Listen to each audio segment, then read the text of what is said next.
Just to warn you, today's episode of RowAlong may contain some very subtle product placement. I'll talk more about it in the main session. Anyway, today what we're going to do is 15 minutes times 2 with 3 minutes rest in between, and it's going to be a low intensity row. The first of these you're going to do at 18 strokes per minute and at 2k plus 20 pace, and the next one you're going to do at 20 strokes a minute and round about 2k plus 18 pace. So from an intensity out of 10 point of view, we're looking round about 5 out of 10 here, where you're putting in enough effort to raise your heart rate a bit and to get your breathing rate up, but it doesn't feel like it's hard work, okay? It is so important. No matter whether you're doing the 1K plan or this is a standalone session, this is a low intensity workout and you need to keep it on the back end. Give yourself space to be able to grow your fitness, to be able to build up that tank of fuel. The power that you have available will grow from workouts like this, but it also gives you time and space to work on your technique, okay? By slowing things down, you can get that sequencing right. It's such an important row. Trust me, I banged on about this in the 1K plan, in every session I do, I just talk about the importance of just keeping on the back end of the pace for these rows. Push the fast ones fast, don't push the slow ones, all right? I've got t-shirts that say this one. This one doesn't say that, this one says something completely different, and I'll talk about it in today's main session. So before we get anywhere near this 2 times 15 minutes with 3 minutes rest row, we have to do a 4-minute warm-up, just to make sure our body is ready for it. And before we can even do that, we have to set up our machine. I'll go through this as quick as I can, but it's worthwhile paying attention, much like when you're on a plane. So start off by setting up your drag factor. If you don't know about drag factor, I do have a video here on the channel that you can watch, which will give you an idea. If you know how to set it, but don't know where to set it, I suggest round about 130. If you know absolutely nothing, set the lever between round about 4 and 5, because too low isn't the problem, too high is when things start to go a little bit wonky with technique. If you are not in a Concept 2, then please just set the intensity or whatever you have on your machine so that you get a nice feel from the stroke, but you don't have to heave against it, okay? Next up, if you can adjust the height of your monitor, please put it at eye height so you don't have to look up and you don't have to look down. And finally, if you can change the foot stretcher height, get it to a point when you can come into the front of the machine with your shins pointing vertically comfortably. Too low, could struggle to get there. Too high means you go scooting straight past. A good guide is that the strap covers the bottom lace of your shoe or kind of over the balls of your feet. All right, so 4-minute warm up. We're going to start this round about 20 strokes a minute, and I want you to just put in enough of a push from the feet as though you were standing up with a bag of shopping in your hands. Get what I mean? Just a little bit of a push, but not like a grunt, because this is a warm up. This is not a hit the ground running up. So here we go. In 3, 2, 1, let's go. So we'll row at this gentle pace for the first minute while we work on the timing between that push of the feet and the handle connecting to the machine. And what that means is, well, hopefully it's self-explanatory, when it connects to whatever makes your machine go, go, go, go. So in my case, that means that the handle connects the chain to the flywheel and makes the flywheel spin. If you have a water rower, it'll mean that the blades in the water drum will go round. But the important part is that you push your feet into the foot plates at the same time the handle connects to your machine. And that is how you efficiently get the power in there. So, as you work on that connection, you can start to think about pushing a tiny bit harder. Don't have to worry about going too intense in the warm-up today. After all, with today's main session being a low intensity one anyway, you can just use this warm-up to just make sure your body is getting into the right positions, ready for the main row. And by that, I mean arms straight at the front and a forwards tilt into the front of the machine. And then as you push your feet, you hold those straight arms on the forward tilt until at least halfway through your leg drive. Right, in 3 strokes time, I'm going to take 1 foot out and put it on the ground. So here we go. 1 foot out, on the ground, continue rowing with just one leg strapped in. This gives you a chance to open up your hips, work on flexibility, but also to think about that forwards tilt into the front of the machine with your arms nice and straight, pushing out and only pulling at the back of the stroke. Last one here. Let's swap feet and then continue rowing with the other leg strapped in. And you know, if there's maybe like 2-3 seconds pace difference here and you're rowing at the same stroke rate, that's okay. But if you're like 10 seconds different and you feel you're pushing just as hard, then you may have some kind of muscle balance or maybe just body balance issue going on that you might want to address. So both feet in, legs straight, and row with your back and arms. So that means that now you swing your back from forwards to backwards to pick up the initial kind of tension of the chain or whatever you have. And then as your back is swinging, you follow it by pulling in the arms. Then out with the arms and swing back over your hips again. Let's do one more here. Then let's roll to the front, tighten those straps on the way, arms straight, forward tilt, and press out from the front with your feet. Not too powerfully, okay? The important thing here is that you can hold your forwards tilt and arms straight the entire time, that you don't have to recoil. You're only taking half of the stroke, and it's just about working on holding the correct position here, getting used to driving out with straight arms and a forwards tilt. Oh. You know, sometimes this warm-up seems to last for ages. Sometimes it goes and it's gone and 4 minutes are up. But that's okay, because I've got loads more to talk to you about in the main session. So have a quick drink, just slide up and down the rail a little bit to keep on moving, and I will explain one more time what it is we're doing today. Okay, once again, what we're doing today is 2 15-minute intervals with 3 minutes rest in between. And you're going to do these at 18 strokes a minute and at 2k plus 20 pace, followed by 20 strokes a minute and at 2k plus 18 pace. And that 3-minute rest in between, you know what? You don't need, but what it does is it'll really let everything settle down after that first interval, and then you drive off again into the second one. So it's geared to really not putting your body through any kind of tough intensity. With this being the 1K plan and it's week 5, it's all about prepping you for the final big show, then you don't really want to get to a point of lasting exertion at any point in this week. Even tomorrow's session, that is a tough, fast one, gives you loads of room for rest, so you're not actually stressing your body by too much that's then going to affect the end. So that's why there's such a long rest in between.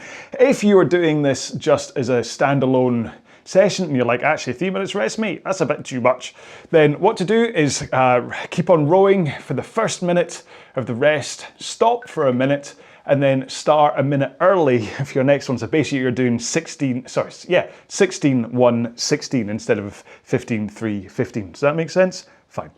Maybe a bit too late because you've possibly already programmed your monitor and you're like, oh, now you tell me. But you can quickly stop and change, pause the video and change all that. Right, my watch is shouting at me, telling me, you're rowing, please start me. So I am going to get ready for this, okay? Yeah, I don't really think there's anything else to say. So we're starting off 18 strokes a minute at 2k plus 20 pace. Follow me for stroke rate in the video, or just listen to me for the whoosh of my flywheel on the podcast, and then hopefully just the rhythm will take over. The rhythm's gonna get you, baby. Here we go, in 3, 2, 1, let's go. So, you wanna try and get as close to your pace and stroke rate as you can, as quickly as possible. Or, in my case, go absolutely straight past it and row 5 seconds too fast. Slow down, Stevenson. Is that better? Tell you what I'm gonna do actually. I'm gonna do this, excuse me, while I mess around. If I'm going full guns too soon, I'm gonna take my feet out the straps. There we go. And that will, yeah, straight down to 210 pace. So now 5 seconds too slow. There we go. So yeah, so because I was a little bit over anxious or over gunning there, decided just to take my feet out the straps. That'll give me a bit more of a sense of needing to control my stroke and my power. Still slightly too slow. There we go, that's better. Strapless rowing really is amazing for what it can do for your technique. But I do recommend that if you've never done it before, that rather than taking your feet entirely out of the straps, that you just loosen them right off, but enough that if something were to just go slightly wrong with your timing and you start flying off the back of the machine, you can flick your toes up and catch yourself on the straps. Because I don't want you falling off the back of the machine. Not in one of my videos anyway. Leave that to one of the other connected machines on a hydro or the new Peloton rower. Saw an advert for that today. I even posted something on the socials about it. It's over $3,000 for the Peloton rower, plus run about $500 a year like to subscribe to the service. So it's a tad pricey, if you ask me. I mean, it'll be a different style you'll get. It's quite easy for me to say,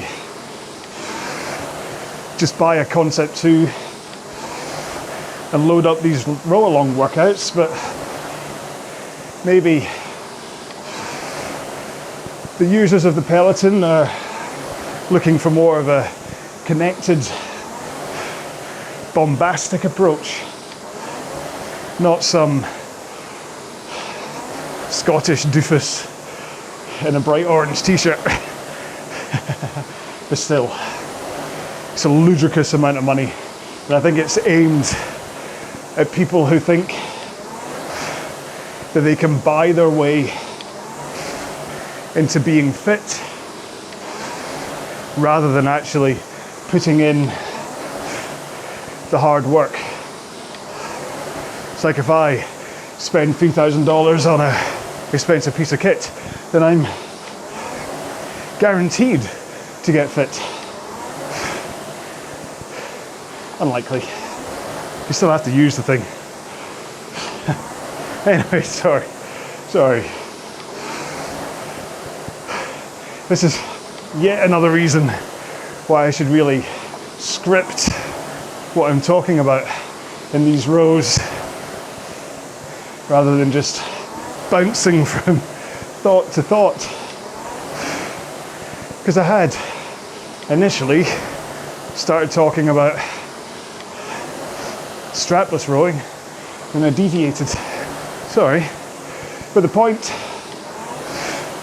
that strapless rowing is good for is making sure you get the leg drive into the machine fully, that all of the power is connected to your handle and goes into the flywheel. Because if you are pushing and you still have a lot of momentum from your legs sending your body backwards, that you haven't got in to the flywheel, well, if you're rowing with your feet in the straps, what tends to happen is you flick your feet up to pull yourself to a stop. And then that ruins your posture and also wastes all that power. So by pushing, getting my leg drive fully into the machine, legs are down, handle is at a finish, and my backswing is at a finish, then all of that power, what power I may have, is going into the flywheel. And all I really need is to brace my core at the back of the stroke, and that keeps me from falling off the machine because there's not much momentum going backwards. So there's no need for me to have straps to flick my feet against in order to stop me at the back of the stroke. But then it also teaches me about my recovery sequencing. So rather than finishing, holding, and then launching myself forwards, I use the handle away to start the momentum, which triggers my forwards tilt over my hips. And by the time my hands are past my knees, I'm in that forward tilt. And all I need to do is bend my knees to slide to the front of the machine effortlessly. And that's the key, is effortlessly. I use hardly any energy returning to the front of the machine. Whereas if you tug and pull yourself forwards with the foot straps, you're using muscles you don't need to be using. You're likely also to be throwing the handle over your knees when you tug on the straps, meaning that action is tiring out your arms. Whereas for me, the effort or energy expenditure ends here, and then the arms cause the tilt forwards, the knees just roll me forwards again. And see, when you're rowing a time trial, you want every joule of energy in your body going into the drive section of the machine. Drive, put that power in. And you want your recovery to be that. You're not only recovering to the front of the machine again, you are spending time recovering from the drive phase. So I drive for 1 second, I recover for 2 seconds, or well, 1.1 and 2.2 at 18 strokes a minute. But so I drive, handle away, forward rock, and then slide are the 3 sections of the stroke, each one of which takes 1.1 seconds. So drive, release, slide, drive, release, slide. And that's how it should be. A nice, powerful drive, and then a slower return. And I'm not particularly in favor of holding the handle stopped in order to slow down the stroke. Because all that does is put excess strain on your body as you hold it for an extra second. I much prefer cyclical power, where you drive, release, recover. Okay? That's not to say pausing at the back doesn't have its values, but pausing at the back is there for you to focus on various elements of your technique. So as you pull in, you pause. My hands at sternum height, yes. Legs down, yes. Posture good, yes. Looking straight forwards, yes. So if you just do it as a drill to help you analyze your stroke, then it can be great value. But once you move from that analysis stage, try to get into a fluid stroke. Because what you don't want to get into the habit of, especially when it comes to rowing something like a 1K time trial, where it's all about high stroke rates, is that if you are so used to driving, holding, recovering, holding, recovering, you'll never get your stroke rate up high, because you're always wasting time at the back of the stroke. So, like I say, use it as a drill to help you analyze. Much like the lowering of the handle. If you drop your handle, then it's a great way to stop that early knee bend. So you don't want to bend too soon and throw over. So dropping the handle across your knees keeps them down. But once you've learnt to keep the knees down, you can go back to just straight line, backwards and forwards.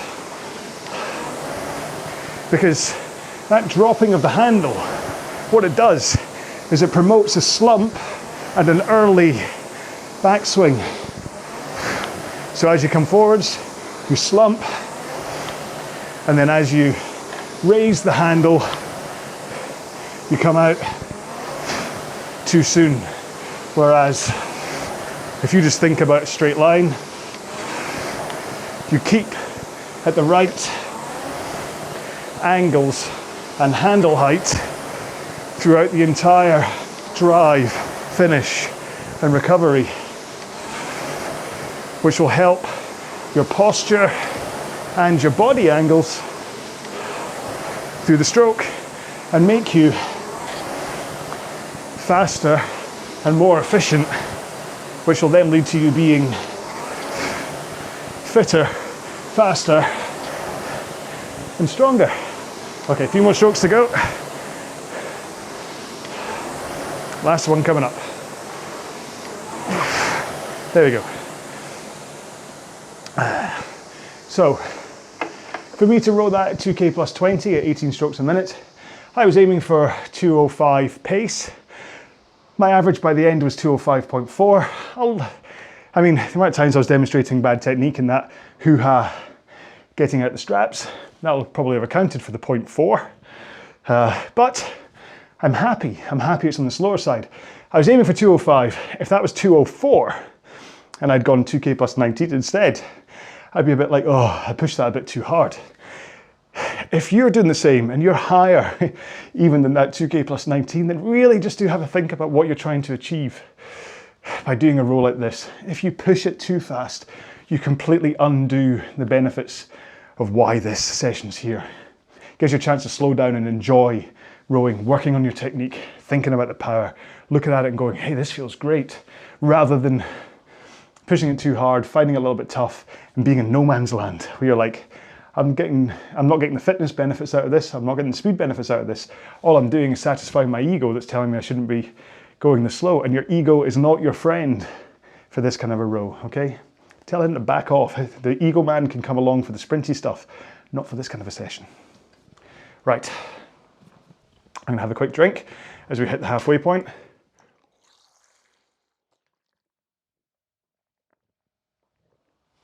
And I'll explain this. So basically I wanted a headband, and I really like the Halo headbands, which is what this is. However, they're quite expensive to get made as a one-off, because I obviously wanted RowAlong across the top. And so it dawned on me, why not get a bunch of them made? And then that way I can get this effectively for cheaper, as long as I sell the rest of them. Otherwise, I've just spent quite a lot of money for a box of headbands. So yeah, so I'm wearing it just so that you can see what it looks like. It's exceptionally comfortable. I'll take it off. It's kind of like it's not neoprene, but it's like a nice, it doesn't say what it's made out of, but it's not like a fluffy kind of cotton thing. But this little kind of yellow strip on the inside, it keeps it in place for start, but also it's kind of like it's the last barrier of sweat from running into your eyes. So I've got like a standard one of these that I always wear when I'm on the bike, when I'm cycling. But I wanted one for rowing that actually said rowing. But yeah, they're fantastic. So either get in touch or go to my RowAlong shop if you want one. This is possibly the only time, apart from actually my wristbands, that I've ever actually said, hey, look, I've got merch, if you want to buy it, go to the shop. The rest of the time I'm like, do what you want. But if you want one of these, go to rowalong.com/shop. And I'm selling them at cost price as well, at how much it costs to get them made. Right, next interval's coming up in 6, 5, 4, 3, 2, 1. Here we go, so 20 strokes a minute, 2K plus 18 pace this time, so 2 seconds faster than you were just rowing at. So, may take a few strokes just to kind of get into that, just to kind of attenuate that power, increase it a little bit, but hopefully you'll get there. Really, it's just as a result of the slightly more powerful push it takes to get up to 20 strokes a minute. That should be all it is to increase your pace by 2 seconds. It's kind of a linear increase when you're doing these lower rates. It's only really when you get past 24 strokes a minute that I start to increase higher than the amount of strokes you've increased by, I think. Although actually, I tell a lie. 20 strokes a minute training pace for me is 2K plus 18, but 22 is 2K plus 15. Yeah, all right, I lied to you, sorry about that. And in case you're sitting there going, what is he on about? 2K plus. It's a little late to be explaining it, and it is in the description to this video in case you want to read about it afterwards, but it's based around your current 2K time. So as long as you are medically okay to do so, load up 2,000 meters in your monitor and row them as fast as you can. Okay? Put everything into it. Should be a really tough, exhausting row. And then take your resulting time and divide it by 4. And that will give you the average time to cover 500 meters in your 2K time trial. So even if you started at 150 pace and ended at 210 pace, if your total time was 8 minutes, then your average is 2 minutes per 500 meters. And then, and this is all assuming that your monitor has a display that shows you your pace at before 500 meters. Like Concept 2 has a screen that right now it says for me 203/500m, and that means that at my current pace I would cover 500 meters in 2 minutes and 3 seconds. And so from a training pace point of view, once you have your 2K time, when I say 2K plus 18, it means that you row 18 seconds slower than your 2K 500 meter average. So my 2K time is 7 minutes right now, which is 1:45 per 500 meters on average. So 2K plus 18 for me is that 2 minutes and 3 seconds pace. So there you go. And the great thing about this approach is that it's based on your pace, not mine,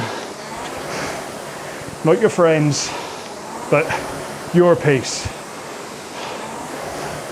And it's quite accurate for a lot of rowers.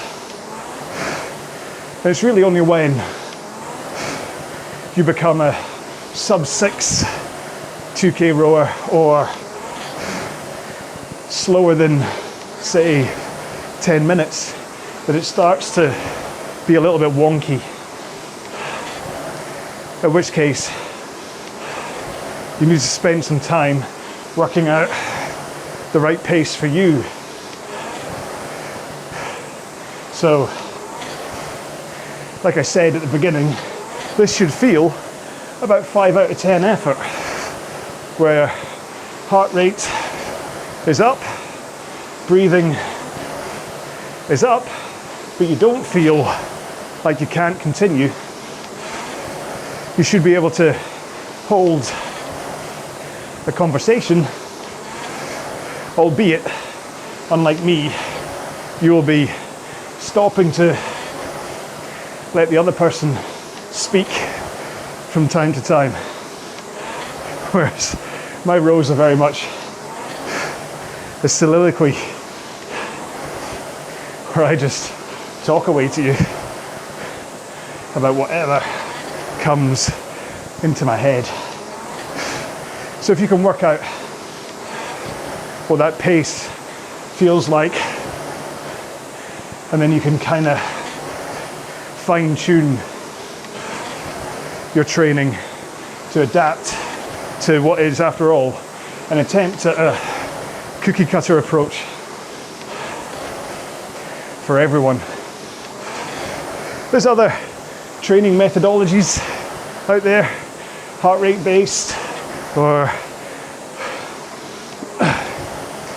like just Maffetone, which is keeping it really low pretty much all the time. But heart rate zones are, if not more popular than pace-based, certainly just as. And that's where you have zones like UT1, UT2, UT3, anaerobic thresholds, anaerobic, and they're all attached to zones, percentage zones for your maximum heart rate. And so it's all about how hard you are rowing. But it's quite easy to kind of, especially for the low rate stuff, to go out too fast and then have to slow right down for the back half of the workout to let your heart rate drop to the right zone.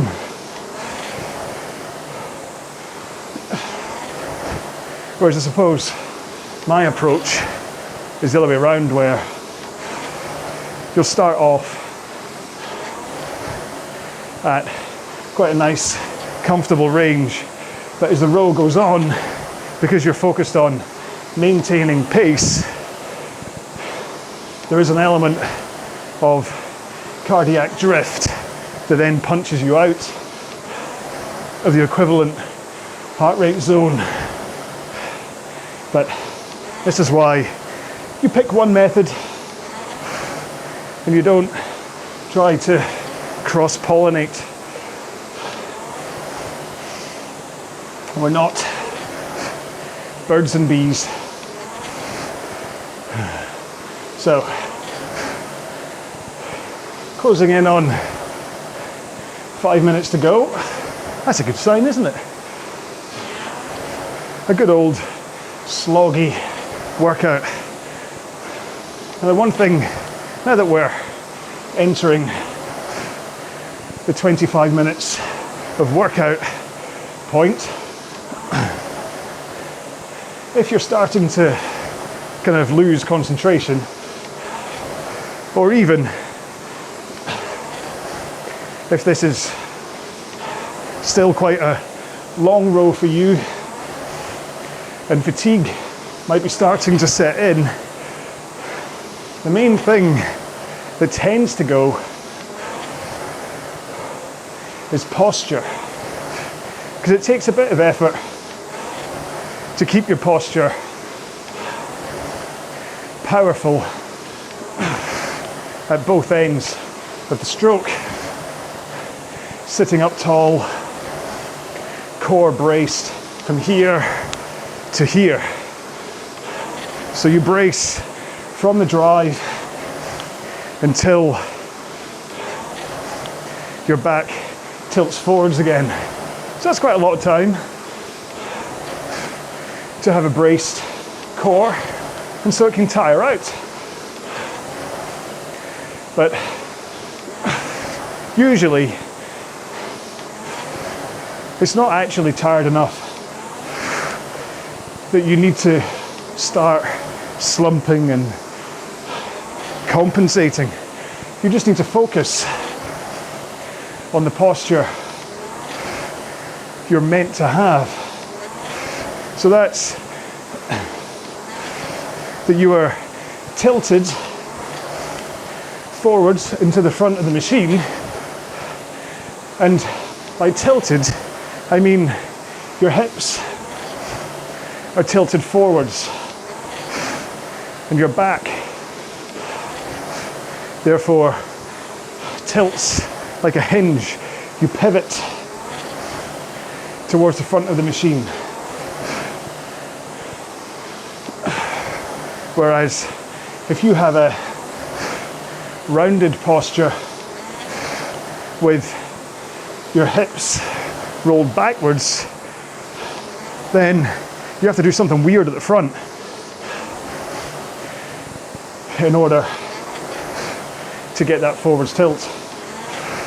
So think about forwards tilt at the front, and then at the back a good powerful braced core so that you can just rock back over those hips again.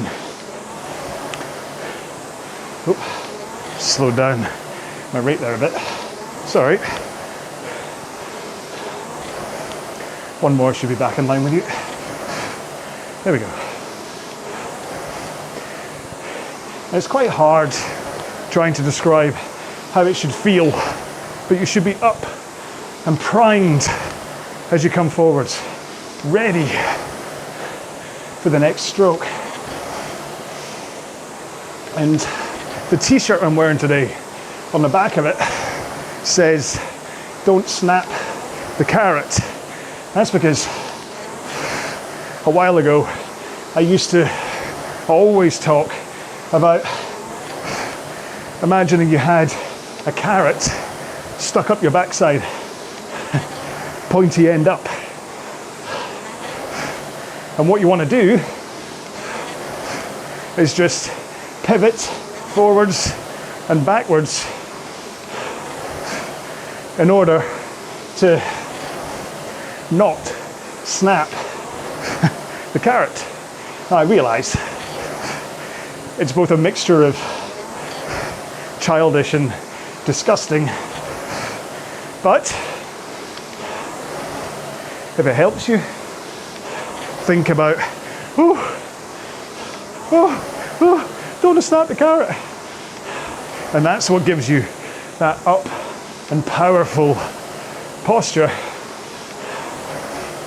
then I'm happy to be called disgusting and childish. I've lost the stroke rate again. Too busy showing off. There we go. Back to 20. So here we go. Just 12 strokes left. And hopefully all of my pleadings to keep this at a manageable intensity sunk in, and you're like, yeah, that was a good solid row, but I've still got loads left in me to carry into the next day. All done. So again, I was aiming for 203.0, ended 203.3, but I'm happier to be on the slow side rather than, well, certainly rather than faster. But if I had to take a choice between bullseyeing it or being slightly slow, I'd go for slightly slow on that one. Where are we? 2 minute cooldown, there we go. So I'm just loading it in from the Ergzone app, which if you have a PM5 monitor, I really recommend you use, because it simplifies everything. And if you type in RowAlong under the Discover tab, you'll find all of my rows, well, all since 2020, end of 2020, I think, yeah, all in there to quickly load up.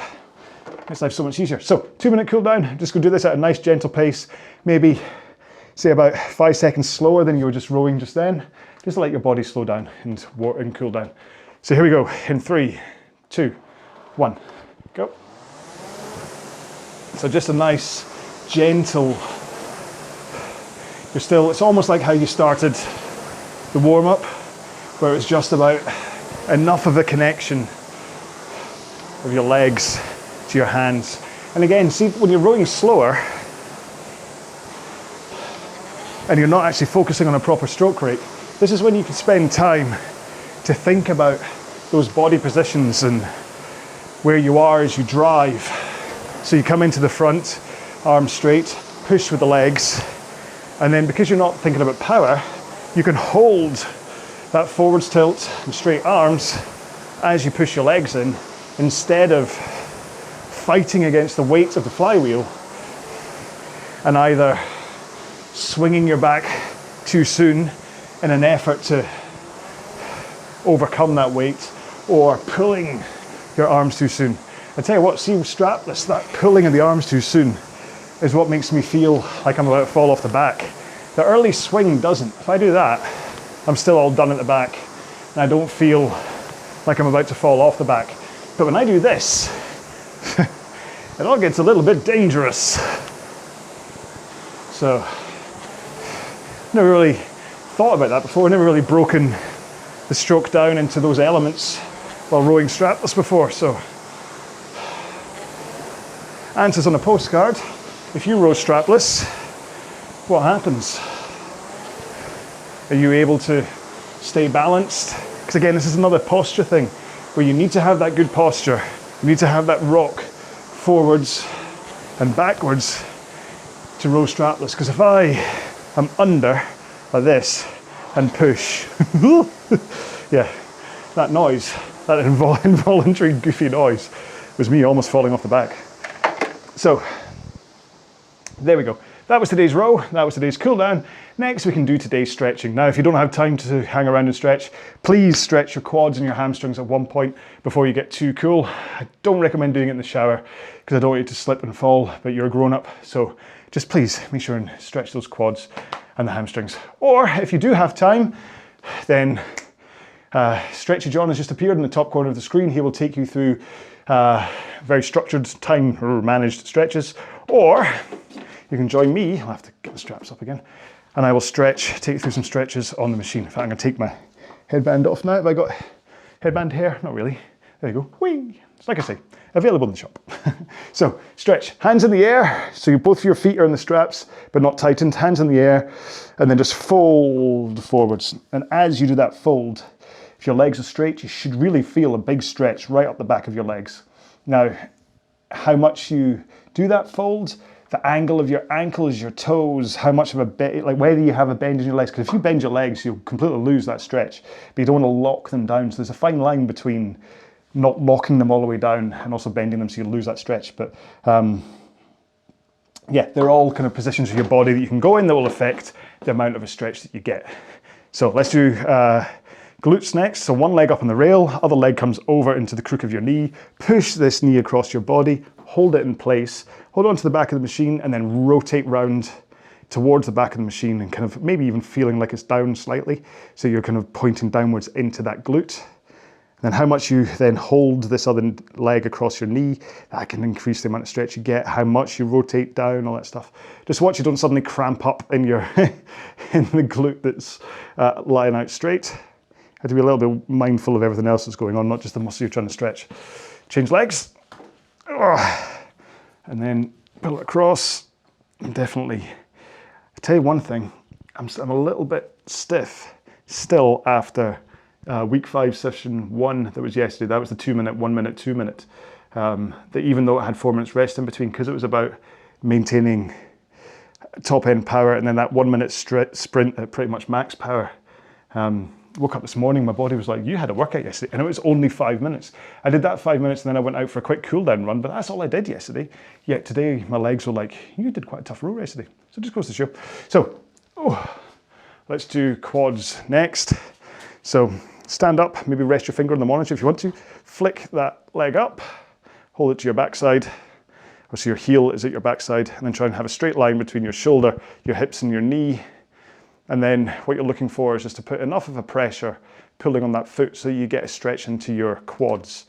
If it goes too high and you start to get a feeling like you're getting a stretch into your hip flexor, then you're doing it wrong. You're possibly pushing forwards, leaning forwards or something that then has shifted where that stretch is going.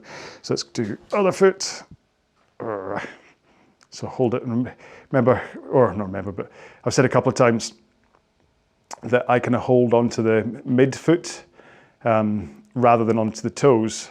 And this way it stops me kind of hyperextending the tendons and things through my ankle, like kind of forcing the toes back instead of, if you hold onto the midfoot, then it's a better place to have that power to hold it into your backside. Hip flexors next. I'm going to do the one where we're down on the ground. So one knee on the ground, 90-degree angle. Oh, I've got a big mark on my calf. You could have told me. Other knee is up in the air above your ankle. And then what happens is you push this hip forwards. That knee then comes over your ankle. Ooh. And you've changed the angles of your legs and things. And hopefully right up at the top in your hip flexor, you'll now get a nice stretch. You can do this if you don't want to put your knee on the ground by just lift this knee up and do the same thing. So you're lunging, but then it does put a lot of force into that forward leg that's now in a lunge. So you have to kind of just think about the angles that you're at. So I've just swapped legs for all podcast people if you're doing this along with me. Be interested to see if any of the podcast people actually do follow me at the stretching point, because it would be a little bit tough because you can't see me. I don't really ever hear that much from podcast people. Or maybe I do. Maybe a lot of the people in the Facebook group are actually podcast people. I just assume everyone's YouTube viewers, but there are many, well, I say many options aren't really. Well, there are. There's what we've got YouTube, podcast, Kino Map, when I remember to upload to Kino Map. I should really just find someone to do, like pay someone to do the Kino Map stuff for me, because that's my unloved child, the Kino Map stuff. I just don't upload videos to it because frankly, it's a pain. The way you enter all the metrics in to go through the intervals is such a pain in Kino Map. So it'd be easier if I could export my video with markers on it and then it knew what was going on and uploaded them with the markers, but they don't quite have that technology. So sorry, next, forearms, hands together, push down. Sorry, I was too busy ranting about Kino Map. I should have gotten to the stretch first. But it is, I mean, Kino Map is a great system. It's a great thing. It'll control your monitor as well as, so kind of like, it's almost like if Ergzone and YouTube married and had a child. In fact, Ergzone do have the Ergflix option, which I might actually see if they want to do something with the RowAlong adventure things. That might be an idea. Yeah, they do kind of do it, but yeah, Kino Map's there. It's more, looking at it, Kino Map seems to be more for cyclists and kind of outdoor stuff. Kevin Scott does great outdoor rowing things. Oh man, they're amazing. It's beautiful stuff that he has, but yeah. Anyway, right, shoulders. So put your arm in front of you, bring it across your body, and then rotate, hold it against you, and you should get a stretch into your shoulder. It dawned on me as I got out of it, I didn't tell you at all how to stretch forearms. So again, poor podcast people are like, you said forearms, but you haven't told me what to do. So my apologies. For the forearms one for you guys, it's when you kind of put your hands together in front of you in like a prayer, and then you push into your hands and bring them down, and your hands kind of lower them down so that your forearms are then at right angles to your wrists. Does that make sense? Yeah. I've just swapped arms for my shoulders. Sorry, yeah. I let the ball, drop the ball in my forearms. That's the first time out, since doing all these stretching things at the end. I think that's the first time I've actually just done it and not talked my way through it. So give me some credit. You don't have to. Next up, biceps. So arms behind you, so you're flying. Rotate your thumbs outwards. I definitely noticed that as I've been doing this over the past couple of weeks, I can get a lot more of a rotation. I don't know whether that's a good thing or not. I'm not saying I want to be able to do like a 360 turn of my thumbs. How much can I get? So I'm out like that. I figure that's about 360. Sorry. Things I should be doing in my own time and not your time, eh? Right, and then finally triceps. So one hand in the air, bring it down so it touches your spine. Use your other hand to then help your elbow to point, reach for the sky, to point to the sky, okay? And then you should feel your hand will come slightly further down your spine as you do that. And it should give you a nice little stretch into your triceps. Although actually, yeah. Remembered, I was doing burpees yesterday as well. Maybe that's where my soreness comes from. Right, other arm swap. The reason I just thought about that is because I was doing the burpees. That's why my triceps are a little bit stiff as well. And it's like, oh yeah. When I went in, I did the run and then I finished off by doing, 40? I'm rubbish at burpees and I need to do them for this high rocks thing I'm doing in about 5 months' time. So I need to get better at them. So I did 40 burpees at the end of it.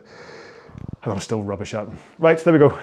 That's our stretching done. So that was a nice low intensity workout today. A bit of a rambly chat about the importance of various, I was kind of focusing a little bit on like posture and things, but hopefully it helped. Sometimes it's a good idea for me to just focus on something, rather than trying to go through the entire stroke. Maybe I'll do that for, in fact, what we've got next, we're on week 5, so that means that the next session, oh, here we go, yes. So yesterday was a tough session. Week 5 session 1 was tough. Yeah, just forget everything I just said in the past 10 seconds. Today's was session 2, which was a nice easy one. The next session, session 3, is going to be back to a tough one, but it's still going to be manageable because there'll be quite large rests in between the tough bits. Then there's a rest day, and then you do whatever kind of thing that you want to do your test for, okay? So that's how the week's going to go. And as being my watch keeps on shouting at me, let's do the quick recap on calories and things. So since starting the watch, you were here when I did that. That was 52 minutes ago. Really? The row was only 33 minutes long. How long have I been talking for? Good grief. Active calories, 366. Total calories 454. So if it's 366, I'd probably round that down to possibly 300 for the entire duration of the workout, just because I just don't really trust these trackers. I'd rather underestimate, so to say. If that says 366, I'd rather say 300 than overestimate and then eat way too much and whatever. So that's how I got on today. I hope you did just as well in terms of calorie burn, but you'll agree, for the sake of 33 minutes plus warm up and cool down, that's quite a lot of calories to be burning. So it shows that rowing is quite effective, and you don't need to be spending, let's go back to it, you don't need to be spending £3,500 on a Peloton rower to have got that benefit. You could sit down on a Concept 2 for what, say maybe 700 secondhand, 900 new, load up one of my videos or one of the other guys on YouTube. Hell, listen, let's all unite against Peloton on this thingy. They can, I can't even say their names, just thingy and thingy.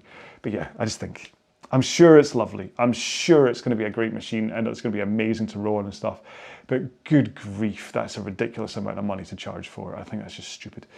And it's preying on the people that think, like I say, that they can just throw money at something and buy their way into it, that by buying the most expensive thing, that then that's going to be better than a Concept 2, which it really isn't, okay? I don't care, unless there's some secret sauce in the little videos that you watch at the same time you're rowing that will suddenly let you drop 10 kilograms in weight or be 30 seconds faster for your 2K, then the comparison between 3,200s for the machine versus 800 for a Concept 2, plus the subscription you're then paying for the Peloton, I just think it's, I don't know.